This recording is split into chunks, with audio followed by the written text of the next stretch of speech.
हनुमान की कहानी। जब हनुमान जी ने श्री राम की सौगंध खाकर उनसे ही लड़ने पहुँचे थे। जाने क्या था ये माजरा। हनुमान जी भगवान श्री राम से लड़ने पहुँचे थे। ये सुनकर हर कोई आश्चर्य में पड़ सकता है, लेकिन यह सत्य है। इस घटना का जिक्र श्री राम कथा में मौजूद है। आपको यह सुनकर और भी आश्चर्य होगा कि जब भगवान श्री राम से हनुमान जी लड़ने गए तो लड़ने से पूर्व भगवान श्री राम को ही सुमरे और उनकी ही सौगंध भी खाई थी। यह घटना अपने आप में एक अनोखी घटना है और इसके बारे में बहुत कम ही लोगों को पता भी है। तो चलिए आपको वह प्रकरण बताएं जब बजरंगबली को भगवान श्री राम से युद्ध करने के लिए जाना पड़ा था।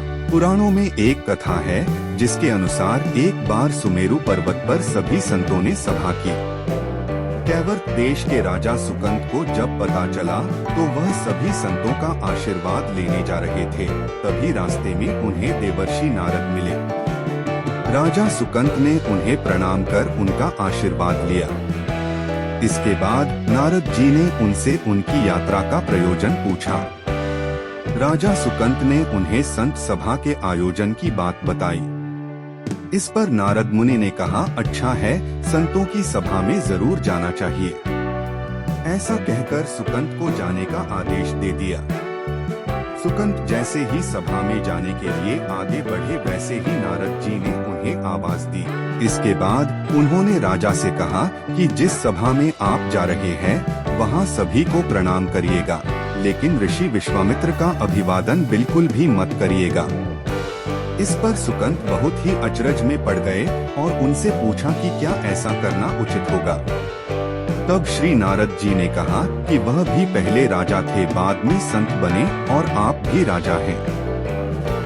राजा सुकंत ने नारद की बात मान ली और सभा में पहुंचकर उन्होंने वैसा ही किया। सभा के समाप्त होते ही विश्वामित्र श्री राम के पास पहुँचे और अपने साथ सुकंत द्वारा किए गए अपमान की चर्चा की। उन्होंने कहा कि ये संत परंपरा का अपमान है, लेकिन विश्वामित्र जी ने अपमान करने वाले का नाम नहीं लिया। इस पर राम जी ने पूछा, किसने किया आपका अपमान?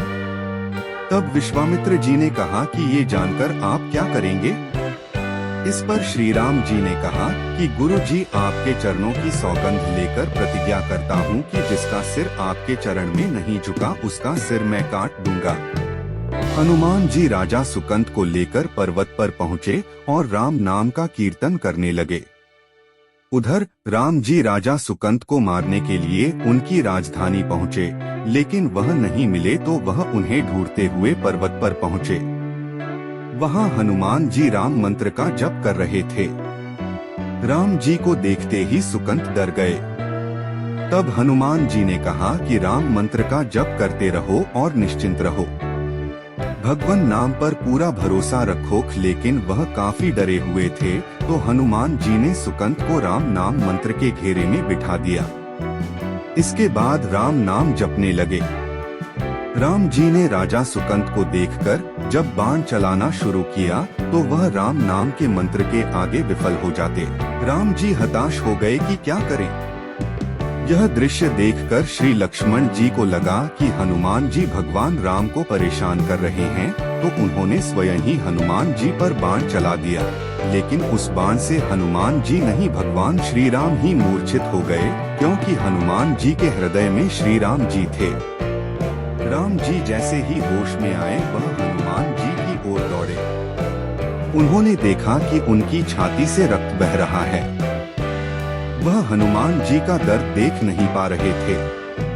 वह बार बार उनकी छाती पर हाथ रखते और आंखें बंद कर लेते। पवनसुत को होश आया तो उन्होंने देखा कि राम जी आंखें बंद करके हनुमान जी के छाती पर बार बार हाथ रख रहे थे, और इसी मौके पर पवनसुत ने सुकंत को पीछे से निकाला और उसे अपनी गोद में बिठा लिया।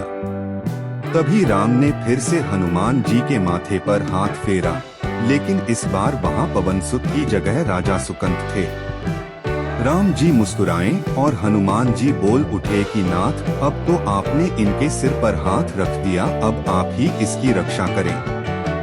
तब श्री राम जी ने हनुमान जी से कहा कि हनुतक जिसे तुम अपनी गोद में बिठा लो उसके सिर पर तो मुझे हाथ रखना ही पड़ेगा, लेकिन गुरुजी को क्या जवाब देंगे। तभी हनुमान जी को विश्वामित्र जी सामने से आते दिखाई पड़े। उन्होंने राजा सुकंत से कहा कि जाओ, तब प्रणाम नहीं किया तो क्या हुआ, अब कर लो। राजा ने दौड़कर विश्वामित्र जी का अभिवादन किया। वह भी प्रसन्न हो गए और बोले, राम इसे क्षमा कर दो। राजा सुकंत विश्वामित्र जी से कुछ कहते कि इससे पहले नारद मुनि प्रकट हो गए। उन्होंने सारी घटना कह सुनाई। तब विश्वामित्र जी ने पूछा कि नारद, तुमने ऐसी सलाह क्यों दी। तब नारद जी ने कहा कि अक्सर ही लोग मुझसे पूछते थे कि राम बड़े या राम का नाम बड़ा, तो मैंने सोचा कि क्यों न कोई लीला हो जाए कि लोग अपने आप ही समझ लें कि भगवान से अधिक भगवान के नाम की महिमा है।